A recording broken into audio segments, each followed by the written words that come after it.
जब से मैं यहाँ आई हूँ पूरा साल से ज़्यादा समय हो गया है, लगातार कोई ना कोई कोशिश कर रहे हैं मुझे परेशान करने की। मैं आज कहती हूँ आप जिस तरह की चाहे मेरी जांच करा लो, मुझे जांचों का इतने नाम नहीं पता, हर तरह की कंप्यूटर वाली कोई भी आप मेरी जांच करा लो, मैं तैयार हूँ। पर मेरी एक ये रिक्वेस्ट है यहाँ की सरकार से कि मोमिन मलिक की भी जांच कराई जाए, क्योंकि मोमिन मलिक लगातार पाकिस्तानियों से बात कर रहा है, वहाँ से पैसा ले रहा है और उन्हीं के कहने से हमें परेशान कर रहा है। एपी सिंह और मुझे, एपी सिंह भैया जो मेरे हैं, उनको और मुझको गालियाँ लगातार अपने चैनल पे बैठ के यूट्यूब पे लाइव बैठ के देता है। मैं मेरे एक्स पति कह सकते हो, अब पति तो मेरे सचिन जी हैं, तो उनको मैं यही कहूँ, एक्स पति को ही मैं उनको यही कहूँगी। वो तो दावा करता था कि प्यार है, बच्चों से प्यार है, तुमसे प्यार है, ये है वो है, अभी मीडिया में, हालांकि वो मुझे प्यार बिल्कुल भी नहीं करता था। मैं मतलब जब मैं शुरू में आई थी तब हैदर ने इतना कुछ नहीं कहा था। जब 3 महीने हम यहाँ रहे तब तुमने नहीं बोला, उसके बाद जब हम मीडिया में आए तब तुमने नहीं बोला, तब तुमको नहीं लगा कि मैं ऐसी हूँ, तब वो बातें कहाँ थी।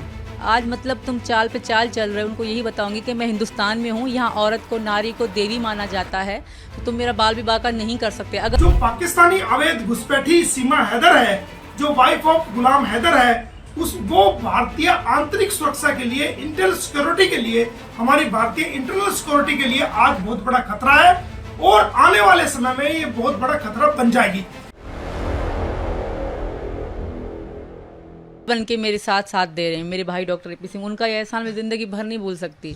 समझिए, एक बात और मैं आपसे कहना चाहूँगा। उनका ये कहना था कि 20 दिन आपके चाचा कोई आर्मी में हैं, आर्मी में ट्रेनिंग देते हैं, 20-20 दिन आप लगभग जाती थी आर्मी बेस में, रुकती थी। कोई चाचा हैं ऐसे जो आर्मी में हैं, ट्रेनिंग देते हों आर्मी वालों को? देखिए, कोई रिश्ते में कोई किसी का क्या होता है, कोई किसी का क्या होता है, उससे मुझे कोई संबंध नहीं ना। मैंने एटीएस में जांच हुई, जहाँ मेरी जांच हुई, मैंने उसमें जो भी हकीकत थी मैंने बता दी थी, ठीक है। उनसे मेरा कोई संबंध नहीं था। मैं पैदा भी नहीं हुई थी, मेरा चाचा फौज में भर्ती हुए थे, इस्लामाबाद में, कराची में भी नहीं।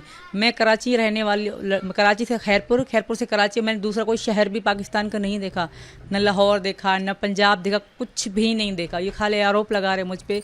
कहते हैं ना, मतलब जब से मैं यहाँ आई हूँ पूरा साल से ज़्यादा समय हो गया है, लगातार कोई ना कोई कोशिश कर रहे हैं मुझे परेशान करने की। मैं आज कहती हूँ आप जिस तरह की चाहे मेरी जांच करा लो, मुझे जांचों का इतने नाम नहीं पता, हर तरह की कंप्यूटर वाली कोई भी आप मेरी जांच करा लो, मैं तैयार हूँ। पर मेरी एक ये रिक्वेस्ट है यहाँ की सरकार से कि मोमिन मलिक की भी जांच कराई जाए, क्योंकि मोमिन मलिक लगातार पाकिस्तानियों से बात कर रहा है, वहाँ से पैसा ले रहा है और उन्हीं के कहने से हमें परेशान कर रहा है। एपी सिंह और मुझे, एपी सिंह भैया जो मेरे हैं, उनको और मुझको गालियाँ लगातार अपने चैनल पे बैठ के, यूट्यूब पे लाइव बैठ के देता है। क्या कहना चाहेंगी सीमा जी अपने पति गुलाम हैदर को, जो लगातार आप जैसा कि आरोप लगा रही हैं कि आपको परेशान करता रहता है, कोई ना कोई बहाना ढूंढकर आपके पीछे वो लगा रहता है, उनको क्या रिपब्लिक भारत के माध्यम से आप कहना चाहेंगे?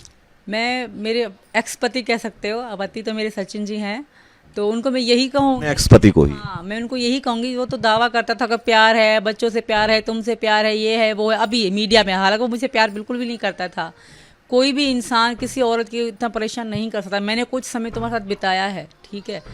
मैं मतलब जब मैं शुरू में आई थी तब हैदर ने इतना कुछ नहीं कहा था। जब 3 महीने हम यहाँ रहे तब तुमने नहीं बोला, उसके बाद जब हम मीडिया में आए तब तुमने नहीं बोला, तब तुमको नहीं लगा कि मैं ऐसी हूँ, तब वो बातें कहाँ थी। आज मतलब तुम चाल पे चाल चल रहे हो। उनको यही बताऊंगी कि मैं हिंदुस्तान में हूँ, यहाँ औरत को, नारी को देवी माना जाता है, तो तुम मेरा बाल विवाह का नहीं कर सकते। अगर मैं सच्ची हूँ, अगर मैं गलत हूँ तो भी मैं कहूँगी मुझे जेल में डाल दो, मुझे पाकिस्तान या हैदर के पास कभी भी नहीं जाना, ना हैदर के पास कभी जाऊँ। देखिए, जैसा कि पूरे देश को इस बात का पता चला है कि जो मेरे से इसका एक इलीगल फ्रेंड पाकिस्तान में था, जब ये पाकिस्तान छोड़ के भारत में आई सीमा हैदर, उस वक्त वहां पर एक जिस प्रकार से यहाँ सचिन को गच्चा दे करके, बहकाकर, फुसलाकर और उसको गुमराह करके उसके साथ ये रह रही है, और सचिन भी इसके साथ अपराध करने पर तुला हुआ है, इसको भारत में घुसाया है। उसी प्रकार से एक व्यक्ति जो पाकिस्तानी व्यक्ति है, वो व्यक्ति वहां पर अच्छी जगह जब नौकरी करता है, इसके साथ इलीगल रूप से वो वहां पर रह रहा था और रात दिन इसके साथ वहां पर वो रहता था। उसने मुझे इनपुट दिया कि किस प्रकार ये महीने में 15-15 दिन और 10-10 दिन आर्मी कैंप्स में, जहां पर ट्रेनिंग होती है, जो इसका चाचा वहां पर ट्रेनिंग देता है, ट्रेनर है, बड़े अधिकारी तक को वहां पर ट्रेनिंग होती है, ये 15-20 दिन वहां रह के आती थी और वहां ना बच्चों को लेके जाती थी, ना किसी अन्य जानकार व्यक्ति को लेके जाती थी।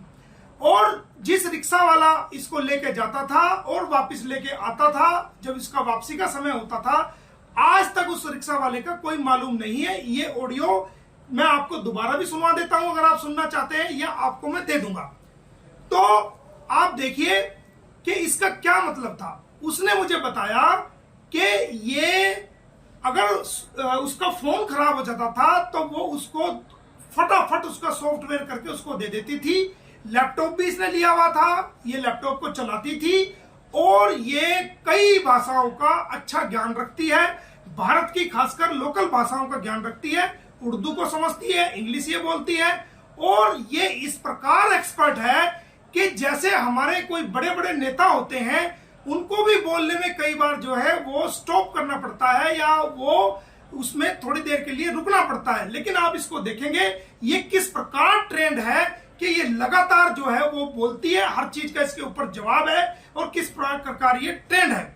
तो आज हमने गृह मंत्रालय के सचिव को, मुख्य सचिव जी को हमने लिखा है कि जो पाकिस्तानी अवैध घुसपैठी सीमा हैदर है, जो वाइफ ऑफ गुलाम हैदर है, वो भारतीय आंतरिक सुरक्षा के लिए, इंटरनल सिक्योरिटी के लिए, हमारी भारतीय इंटरनल सिक्योरिटी के लिए आज बहुत बड़ा खतरा है, और आने वाले समय में ये बहुत बड़ा खतरा बन जाएगी।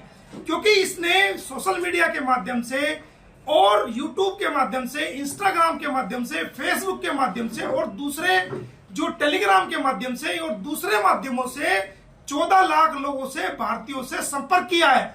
उनमें से कुछ, जो 14 लाख लोगों में से ये भी हो सकता है कि कुछ हमारे जो भारत के लोग हैं वो गृह मंत्रालय में काम करते हों, ये भी हो सकता है कि उनमें से कुछ डिफेंस मंत्रालय में काम करते हों, ये भी हो सकता है कि उनमें से कुछ फॉरेन मिनिस्ट्री में या फॉरेन डिपार्टमेंट में काम करते हों, और ये भी हो सकता है कि उनमें से, उनके परिवार में से, या वो खुद नेवी में भी हो, आर्मी में भी हो, और वायुसेना में भी हो, और दूसरे अहम डिपार्टमेंट में वो लोग कार्य करते हो।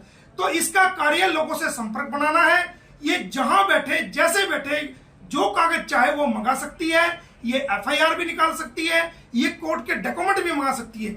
इसको देखकर हमें लगता है कि ये एक बहुत बड़ी साजिश का हिस्सा हो सकती है, और इसको, ये बहुत बड़ी ट्रेंड है। इसको खुले रूप में भारत में छोड़ा जाना भारत की आंतरिक सुरक्षा के लिए खतरा है। और इसको हमने आज जो मांग की है गृह मंत्रालय से, वो ये मांग की है कि इसको तुरंत प्रभाव से डिटेंशन सेंटर के अंदर रखा जाए। क्योंकि जमानत जब हुई है, जमानत में 1.5 अरब भारतीयों में से, 1 अरब 50 करोड़ भारतीयों में से किसी भी व्यक्ति ने कोर्ट में ये अंडरटेकिंग नहीं दी है कि सीमा को हम शेल्टर प्रोवाइड कराएंगे, उसकी अच्छाई बुराई का हम जिम्मेदार होंगे, या उसको घर, उसको छत हम प्रोवाइड कराएंगे, या उसके खाने पीने का इंतजाम हम करेंगे। जबकि ये फॉरेन पॉलिसी के अंदर, भारतीय फॉरेन पॉलिसी के अंदर ये कानून है।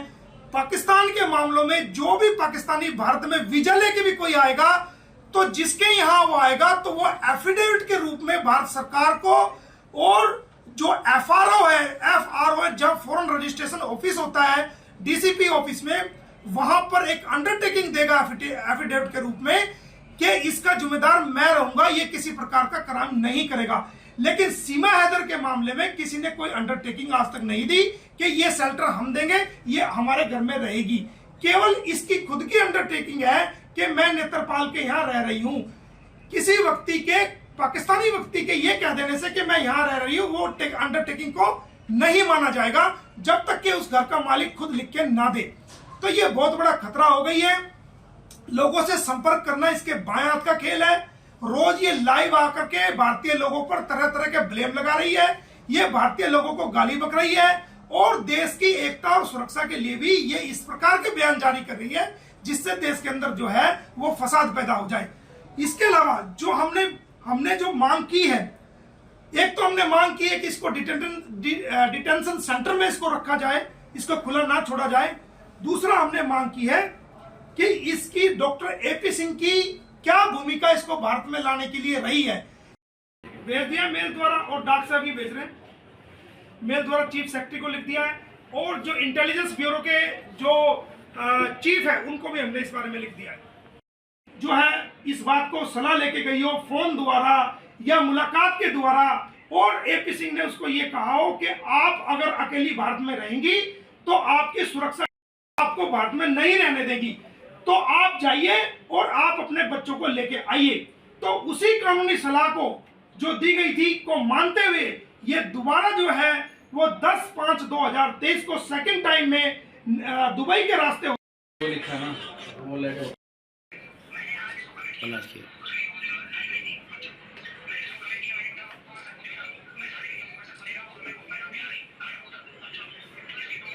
ठीक है, ये सुन लीजिए, कर लेंगे।